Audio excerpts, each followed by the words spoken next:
Hi hello ನಮಸ್ತೆ friends. ನೀವು ನೋಡ್ತಾ ಇದ್ದೀರಾ tech world with Pranika YouTube channel. Friends, ಇವತ್ತಿನ ನೋಡಿದ್ರೆ ಕಾಲೇಜ್ ಶಿಕ್ಷಣ ಇಲಾಖೆ ವತಿಯಿಂದ ವಿದ್ಯಾರ್ಥಿಗಳಿಗಾಗಿ ವಿಶೇಷವಾಗಿ ಜನರಲ್ ಡಿಗ್ರಿ ಓದ್ತಾ ಇರ್ತಕ್ಕಂಥ ವಿದ್ಯಾರ್ಥಿಗಳಿಗೆ ಅವೈಲೇಬಲ್ ಇರತಕ್ಕಂಥ ಸ್ಕಾಲರ್ಶಿಪ್ ವಿದ್ಯಾರ್ಥಿ ವೇತನ ಬಗ್ಗೆ ಮಾಹಿತಿಯನ್ನು ತಿಳಿಸ್ಕೊಡ್ತಾ ಹೋಗ್ತೀನಿ. ತಪ್ಪನ್ನು ಸ್ಕಿಪ್ ಮಾಡೋದು ಪೂರ್ತಿಯಾಗಿ ನೋಡಿ. ಹಾಗೆ ನಿಮಗೆ ಇಷ್ಟ ಆದರೆ ಒಂದು ಲೈಕು ಶೇರು ಸಬ್ಸ್ಕ್ರೈಬ್ ಮಾಡಿ ನೋಡಿ. ಫ್ರೆಂಡ್ಸ್, ಕಾಲೇಜು ವಿದ್ಯಾರ್ಥಿಗಳಿಗಾಗಿ ಅಂದರೆ BCA BBA BCA BBA degree BSc BCom ಹಾಗೆ ಬೇರೆ ಬೇರೆ ಕೋರ್ಸ್ಗಳು ವೆಟರ್ನರಿ ಇರ್ಬೋದು, ಇವೆಲ್ಲ ಕೋರ್ಸ್ಗಳಿಗೆ ಏನು ಅಡ್ಮಿಷನ್ ಆಗಿದ್ದಾರೆ, ಫ್ಯಾಷನ್ ಟೆಕ್ನಾಲಜಿ ಇವೆಲ್ಲನೂ ಕೂಡ ಕಂಪ್ಯೂಟರ್ ಸೈನ್ಸ್ ಅವರಿಗೆಲ್ಲ ಏನಪ್ಪ ಅಂದರೆ ಒಂದು ಕಾಲೇಜ್ ಶಿಕ್ಷಣ ಇಲಾಖೆ ವತಿಯಿಂದ ಡಿಪಾರ್ಟ್ಮೆಂಟ್ ಲೆವೆಲ್ನಲ್ಲಿ ಕೂಡ ಇದ್ದರೆ ಸ್ಕಾಲರ್ಶಿಪ್ಗೆ ಅರ್ಜಿಯನ್ನು ಕೂಡ ಕರೀತಾರೆ.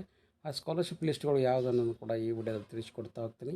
ಆಮೇಲೆ ಅದಕ್ಕೆ ಅಮೌಂಟ್ ಎಷ್ಟು ಬರ್ತೀವಿ ಅನ್ನೋದು ಕೂಡ ತಿಳಿಸ್ಕೊಡ್ತಾ ಹೋಗ್ತೀನಿ. ತಪ್ಪು ಸ್ಕಿಪ್ ಮಾಡೋದು ಪೂರ್ತಿಯಾಗಿ ನೋಡಿ. ಹಾಗೆ ನಿಮಗೆ ಇಷ್ಟ ಆದರೆ ಒಂದು ಲೈಕು ಶೇರು ಸಬ್ಸ್ಕ್ರೈಬ್ ಮಾಡಿ. Friends, department of college education ವತಿಯಿಂದ ಈ ಕಾಲೇಜ್ ಶಿಕ್ಷಣ ಇಲಾಖೆ ವ್ಯಾಪ್ತಿ ಸರ್ಕಾರಿ ಮತ್ತು ಖಾಸಗಿ ಅನುದಾನಿತ ಕಾಲೇಜುಗಳು ವ್ಯಾಸಂಗ ಮಾಡುತ್ತಿರುವ ವಿದ್ಯಾರ್ಥಿಗಳಿಗೆ ವಿದ್ಯಾರ್ಥಿ ವೇತನ ಕೂಡ ನೀಡಲಾಗ್ತಾ ಇದ್ದು, ಅದರಲ್ಲಿ ಮೊದಲನೇದಾಗಿ ಸರ್ CV ರಾಮನ್ ವಿದ್ಯಾರ್ಥಿ ವೇತನ ಅಂತ ಕೂಡ ಕರಿತೀವಿ. ಪದವಿ ಮಟ್ಟದಲ್ಲಿ ಸೈನ್ಸ್ ಓದ್ತಾ ಇರ್ತಕ್ಕಂಥ ಪ್ರತಿಭಾನ್ವಿತ ವಿದ್ಯಾರ್ಥಿಗಳನ್ನು ಹುಡುಕಿ ಅವರಿಗೆ ಪ್ರೋತ್ಸಾಹನಕ್ಕಾಗಿ ವಿದ್ಯಾರ್ಥಿ ಕರಿತಾ ಹೋಗ್ತಾರೆ. ಪ್ರತಿ ವಿದ್ಯಾರ್ಥಿಗೆ 5,000 ರೂಪಾಯಿಗಳಂತೆ ಸಾಮಾನ್ಯ ವರ್ಗದ ವಿದ್ಯಾರ್ಥಿಗೆ, ಪದವಿ ವ್ಯಾಸಂಗ ಮಾಡುತ್ತಿರುವ ವಿದ್ಯಾರ್ಥಿಯನ್ನು ಕೂಡ ನೀಡಲಾಗುತ್ತೆ. ಇದು ಕಾಲೇಜ್ ಶಿಕ್ಷಣ ಇಲಾಖೆ ವತಿಯಿಂದ ಮೊದಲನೇ ವಿದ್ಯಾರ್ಥಿ ವೇತನ. ಎರಡನೇದಾಗಿ ಸಂಜೀವನಮ್ಮ ವಿದ್ಯಾರ್ಥಿ ವೇತನ. ಇದನ್ನು BA BCom BSc ವ್ಯಾಸಂಗ ಮಾಡ್ತಾ ಇರುವ ಹೆಣ್ಣು ಮಕ್ಕಳ ವಿದ್ಯಾರ್ಥಿನಿಗೆ ಪ್ರತಿ ವಿದ್ಯಾರ್ಥಿನಿ ಕೂಡ 2,000 ರೂಪಾಯಿಗಳಂತೆ ವರ್ಷಕ್ಕೆ ಈ ವಿದ್ಯಾರ್ಥಿ ನೀಡ್ತಾ ಹೋಗುತ್ತೆ. ಸೊ ಹಾಗಾಗಿ ಎಲ್ಲ ವಿದ್ಯಾರ್ಥಿಗಳು ಕೂಡ ಇದಕ್ಕೆ ಅರ್ಜಿನೂ ಕೂಡ ಸಲ್ಲಿಸ್ಬೋದು. ಅದು ಹೆಣ್ಣು ಮಕ್ಕಳ ವಿದ್ಯಾರ್ಥಿಗಳು. ಮತ್ತು ಮೂರನೇ ಸ್ಕಾಲರ್ಶಿಪ್ ಬಂದ್ಬಿಟ್ಟು ಕಿತ್ತೂರು ರಾಣಿ ಚೆನ್ನಮ್ಮ ಪುರಸ್ಕಾರ. BPL ಕಾರ್ಡ್ ಹೊಂದಿದ್ದು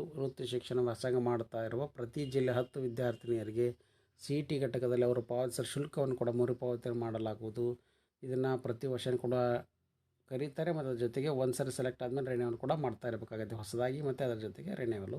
ಕಿತ್ತೂರು ರಾಣಿ ಚೆನ್ನಮ್ಮ ಪುರಸ್ಕಾರ. ರಾಜೀವ್ ಗಾಂಧಿ ಸಾಲ ರೂಪದ ವಿದ್ಯಾರ್ಥಿ ವೇತನ 2.5 ಲಕ್ಷ ರೂಪಾಯಿ ಕೂಡ ವಾರ್ಷಿಕವಾಗಿ ಆದಾಯ ಕಡಿಮೆ ಇರತಕ್ಕಂಥ ವಿದ್ಯಾರ್ಥಿಗಳಿಗೆ ಈ ಯೋಜನೆ ಬ್ಯಾಂಕಿನವರು ಕೂಡ ರಾಜೀವ್ ಗಾಂಧಿ ಸಾಲ ರೂಪದ ವಿದ್ಯಾರ್ಥಿಯನ್ನು ಕೂಡ ನೀಡ್ತಾ ಹೋಗ್ತಾರೆ. ಇದಕ್ಕೆ ಅವರ ಬಡ್ಡಿ ಸಬ್ಸಿಡಿ ಕೂಡ ಇರುತ್ತೆ. ಉಚಿತವಾಗಿ ಸಾಲವನ್ನು ನೀಡುತ್ತಾ ಹೋಗ್ತಾರೆ. ಸೊ ಕೋರ್ಸ್ ಮುಗಿದ ಮೇಲೆ ನೀವು ಸಾಲವನ್ನು ಕೂಡ ಮರುಪಾವತಿ ಮಾಡಬೇಕಾಗತ್ತೆ.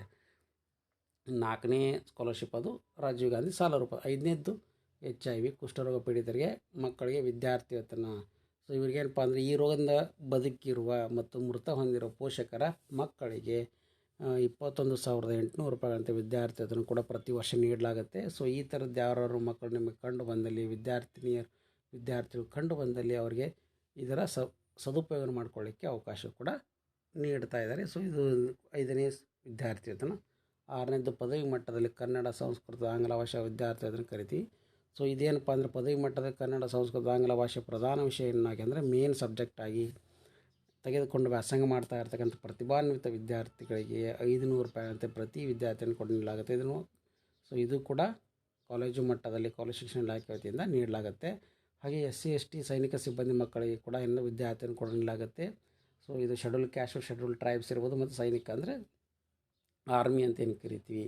ಸೊ ಅದರ ಮುಖಾಂತರ ಕೂಡ ಅಂದರೆ ಇದು ಆರ್ಮಿ ಸರ್ವೀಸಸ್ ಅವ್ರ ಮಕ್ಕಳು ಓದ್ತಾ ಇದ್ರು ಅಂದರೆ ಅವ್ರ ತಂದೆ ತಾಯಿ ಆರ್ಮಿಲಿ ವರ್ಕ್ ಮಾಡ್ತಾಯಿದ್ದು ಅವ್ರ ಮಕ್ಕಳು ಓದ್ತಾಯಿದ್ರೆ ಅಂಥವ್ರ ಮಕ್ಕಳಿಗೆ ಕೂಡ ವಿದ್ಯಾರ್ಥಿ ನೀಡ್ತಾಯಿದ್ರು. ನೆಕ್ಸ್ಟ್ ಆಂಗ್ಲೋ ಇಂಡಿಯನ್ ವಿದ್ಯಾರ್ಥಿ ವೇತನ. ಸರ್ಕಾರಿ ಮತ್ತು ಅನುದಾನಿತ ಪದವಿ ಕಾಲೇಜುಗಳಲ್ಲಿ ವ್ಯಾಸಂಗ ಮಾಡ್ತಾ ಇರುವ ಆಂಗ್ಲೋ ಇಂಡಿಯನ್ ವಿದ್ಯಾರ್ಥಿಗಳು ಇದ್ರಂದರೆ ಅಂಥವ್ರಿಗೆ ಏನಪ್ಪ ಅಂದರೆ ಶುಲ್ಕ ಮರುಪಾವತಿಗೆ ವಿದ್ಯಾರ್ಥಿಯನ್ನು ಕೂಡ ಕರೀತಾರೆ. ಅದಕ್ಕೂ ಕೂಡ ಅರ್ಜಿನೂ ಕೂಡ ಸಲ್ಲಿಸ್ಬೋದು. ಸೊ ಹಾಗಾಗಿ ಹೆಚ್ಚಿನ ಮಾಹಿತಿಗಾಗಿ ಕೂಡ ಇಲ್ಲಿ ಕ್ಲಿಕ್ ಮಾಡಿ ಅಂತ ಕೊಟ್ಟಿದ್ದಾರೆ. ಸೊ ಹಾಗಾಗಿ ನಿಮಗೆ ಇದೆಲ್ಲ ಬಿಗ್ ಅಪ್ಡೇಟ್ ಅಂತ ತಿಳಿಸ್ಕೊಡ್ತಾ ಇದ್ದೀನಿ.